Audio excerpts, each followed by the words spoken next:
જે વડિયાના ઢુંડિયા પીપળિયા ગામે બે વૃદ્ધોની નિર્મમ હત્યા થઈ ગઈ છે, કોઈ અજાણ્યા શખ્સો કરી ગયા છે અને આપ સાહેબ અહીં પધાર્યા છો, તો શું કહેશો એ બાબતે? ઢુંડિયા પીપળિયા મારું વડિયા તાલુકાનું આંડા જેવું ગામ છે અને ગામના પાદરમાં 15 વર્ષથી એકલા રહેતા બે બુઝુર્ગ એવા દંપતીને ક્યાંક લૂંટના ઈરાદે અડધી રાતે નિર્મમ હત્યા કરવામાં આવી. આ કરપીણ હત્યાથી આખા પંથકમાં આરેરાટી વ્યાપી. ક્યાંય ધન લૂંટાય તો વાંધો નહીં, પણ આજ બે ગવઢિયા એ ધનના લોભે એનો જીવ ગુમાવવાનો થયો. એનું મારા સહિત સમગ્ર પંથકને ભારે મોટે દુઃખ છે. સવાલ વ્યવસ્થાનો છે. ક્યાંય કાયદો અને વ્યવસ્થાની સ્થિતિ કથળે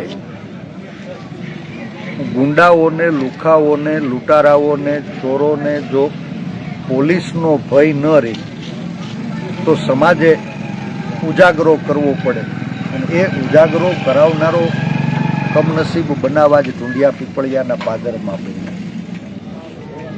એ પરિવારને તો ક્યારેય ન પૂરાય એવી ખોટ પડી છે. પરમ કૃપાળુ પરમાત્માને પ્રાર્થના કરીએ કે બંને બુઝુર્ગો જેણે આ ઘટનામાં જીવ ગુમાવવો પડ્યો, પરમ કૃપાળુ પરમાત્મા એના ચરણોમાં સ્થાન આપે એવી પ્રાર્થના કરીએ.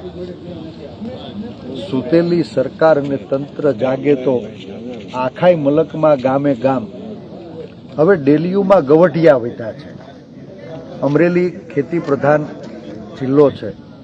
રોજગારની આશામાં વર્ષોથી ગામડાની નવી પેઢી એ ક્યાંય સુરત, અમદાવાદ, રાજકોટ અને બહાર સ્થળાંતર કરતી થઈ. બધાય ગામડામાં મોટી મોટી ડેલીઓમાં શહેરની અંદર સોરવતું ન હોય એવા ગવઢિયા એ ક્યાંય જીવના જોખમે તો પોતાના ઘરમાં નથી રહેતા ને, એવી ચિંતા હવે મારા સહિત આખા મલકને સતાવી રહી છે.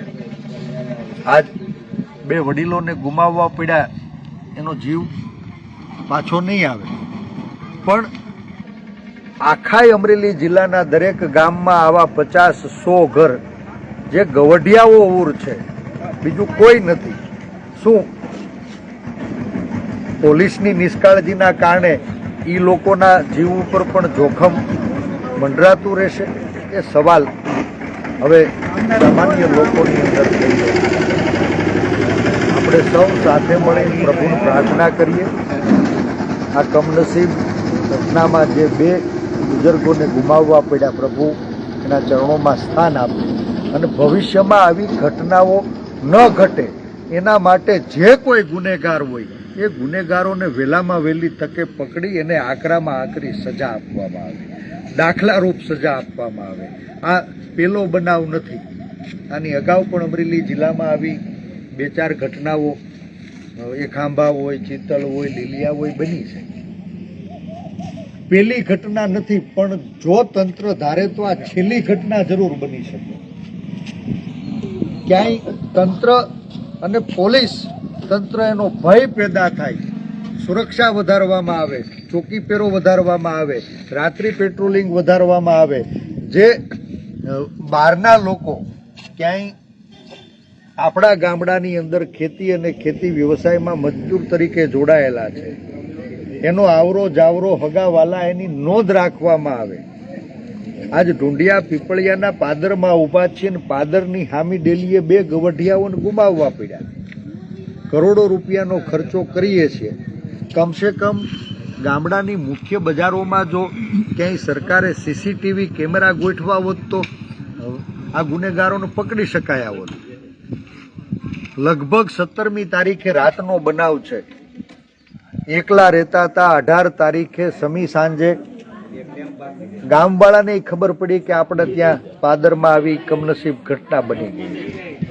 અને આજ અઠવાડિયું પૂરું થવા આવ્યું છતાં આ જે કોઈ હત્યારાઓ છે, જે કોઈ લૂંટારાઓ છે, એના સુધી તંત્ર પહોંચી શક્યું નથી. ને તે દિવસે રાત્રે પણ પોલીસ તંત્રને સફાળા જગાડીને સત્વરે ગુનાહિત કૃત્ય કરનારા લોકો સુધી પહોંચવા માટે થઈને કીધું હતું.